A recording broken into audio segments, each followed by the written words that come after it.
কি যাবো? তুমি যে জায়গায় লাল শাক বুনছো, কার কাছে জায়গায় বুনছো? এটা তো সরকারি জায়গা।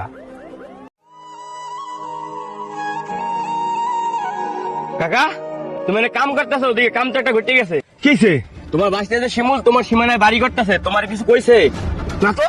তুমি বাড়ির মুরব্বী মানুষ, তোমার কোয়া উচিত ছিল না? আর শোন, ও বাড়ি করবো লাগছে, বাড়িটা করুক, খেলটা পরে দেখাবো আমি। যাত্রী আনবে। আচ্ছা কাকা।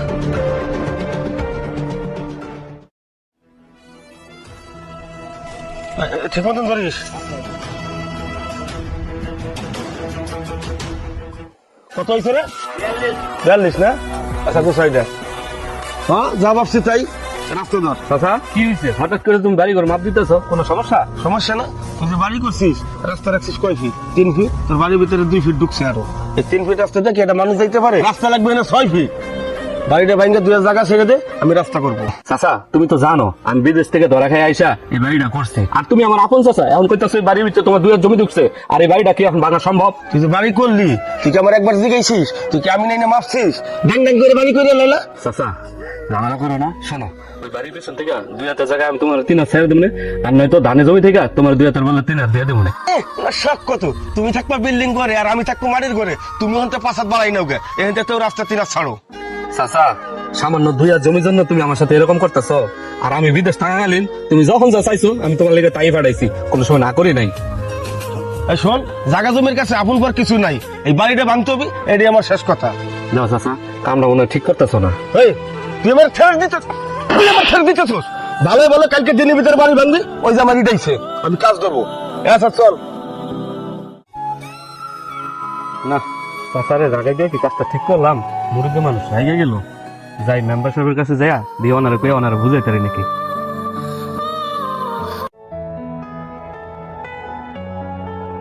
আসসালামু আলাইকুম মেম্বার সাহেব। আচ্ছা, এটা কিছু কবি? হ্যাঁ মেম্বার সাহেব। কি কবি চালু করে আমার মিটিং আছে, ক।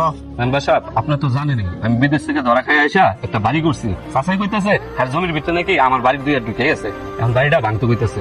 এখন যদি সামান্য 2 হাত জমির জন্য আমার বাড়িটা ভাঙি, তাহলে তো আমার বিশাল বড় ক্ষতি হয়ে যাবে। দেখ শিমুল, এখন এটা তো চাচা বাইস্তের ব্যাপার, আমি এনে কি করবো, ক। মেম্বার সাহেব আমার চাচা তো আপনার কথা শুনে, যদি একটু কথা কয়ে দিতেন আমার জন্য উপকার হইতো। শোন, তোর চাচা যে মানুষ আস্তে একটা হারামি, ওই যে মুখ দেখায় ওই মুখ দিয়ে বদনাম করে। হ্যাঁ, যে জমি জমা চিন্তা ভাবনা, মনে হয় জমি জমা নিয়ে কবরে দেবে, তো মরার চিন্তা করে না। আর যাই হোক, তুই যখন কইছো আমি কথা কই দেখবো না। চল কামাস, আয় আয়। ও চাচা, আপনার বাইসি ভালো হয়েছে। কি ব্যাপার মেম্বার সাহেব, আপনি আমার বাড়িতে? আইসি হলো আপনার ভাইসা শিমুলের সাথে আপনার কি ঝামেলা? তেমন কোনো সমস্যা না, ওদের বিদেশে এসে বাড়িটা করছে, ওর বাড়ির ভিতরে আমার 2 হাত জায়গা ঢুকে গেছে। এখন ওর আমি বলছি যে এই বাড়ি ভেঙে রাস্তা বের করে দে। চাচা, ওই পোলা মানুষ সবাই বুঝে না, আমরা কিন্তু ঠিকই বুঝি। আমরা বাড়ির সামনে তো রাস্তা আছে, পিছনের রাস্তা নিয়ে ঠেলাঠেলি না করে ছেড়ে যদি বাড়িটা ভাঙে, আর বিশাল বড় ক্ষতি হয়ে যাবে। এটা আপনি বুঝেন, এটা আমরাও বুঝি। যেহেতু আপনার আপন ভাইসটা কাবজাপ না করে ওর একটা মীমাংসা করে ফেলান। শোনেন মেম্বার সাহেব, আপনাদের সম্মান করি, আমাকে ফ্যামিলির ব্যাপারে আপনি নাক গলাইতে আইছেন না। চাচা, আমি বড় আশা নিয়ে আপনার কাছে আইছিলাম, কিন্তু আপনি আমার সম্মানটা রাখতেন না। এরপর যদি আপনি ঝামেলায় পড়েন, আমরা ডাকলে কিন্তু আপনি পাইবেন না। আইলো ই আনতে পারাইছে আমারে।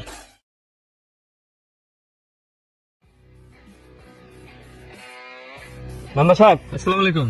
শুনছিলাম, ক। চাচারা কিছু কইছিলেন এই ব্যাপারে? তোর চাচা আমি কইছি আমার মুহের উপরে না করে দিল, কাজটা করে ঠিক করছে। শোন, তুই তো চাচার একটু বেশি সম্মান করস, এর লেগে তোর চাচা একবার মাথা উঠে গেছে। আঙ্গুলটা একটু বাঁকা কর, দেখবি সব সোজা হয়ে গেছে। আচ্ছা মেম্বার সাহেব, তাহলে আপনি আমার সাথে থাকেন কিন্তু। তোর কোনো টেনশন নাই, তোর সাথে আমি আছি। চাচার যা করার করিস। হ্যালো,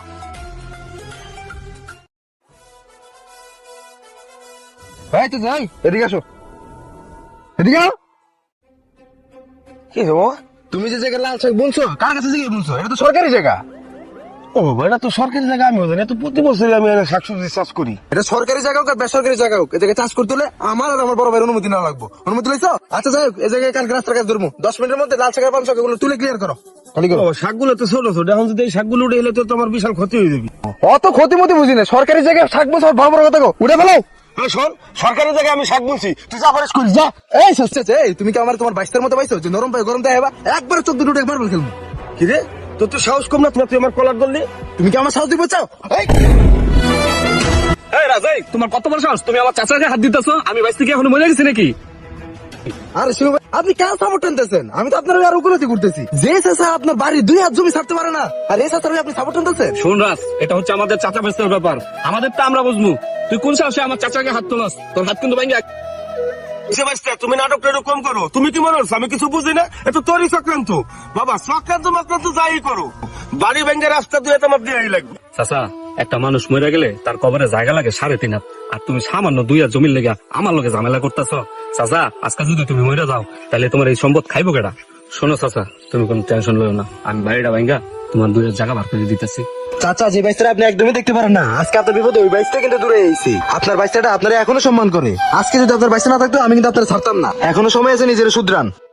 এই শিমুল, এদিকে আয়। কি চাচা কও? বাবা শিমুল, তোর সাথে আমি অনেক অন্যায় করছি, তোর বাড়ি ঘর ভাঙা লাগবে না, আর আমার রাস্তাও ছাড়া লাগবে না, তুই পারলে আমারে মাফ করে দিই বাদান। চাচা, আপনি আমার আপন চাচা দেখে আমি জমিটা মাপ দেনি, আসলে আমারও ভুল হয়েছে। জমিটা মাইবা বাড়িটা করার দরকার ছিল। ঠিক আছে বাদান, রাস আমার শাক করা অনেক ছোট, এখন উঠাইলেই লস খেয়ে যাবো, তুই বড় হোক বাবা, আমার শাকগুলো আমি তুলে নিয়ে যাবানি। আরে না না, সাগরন লাগবো না, ওটা আমি আপনার শিক্ষা দেওয়ার লাগে কইছি। ঠিক আছে, ল বাঁচতে পারি ল।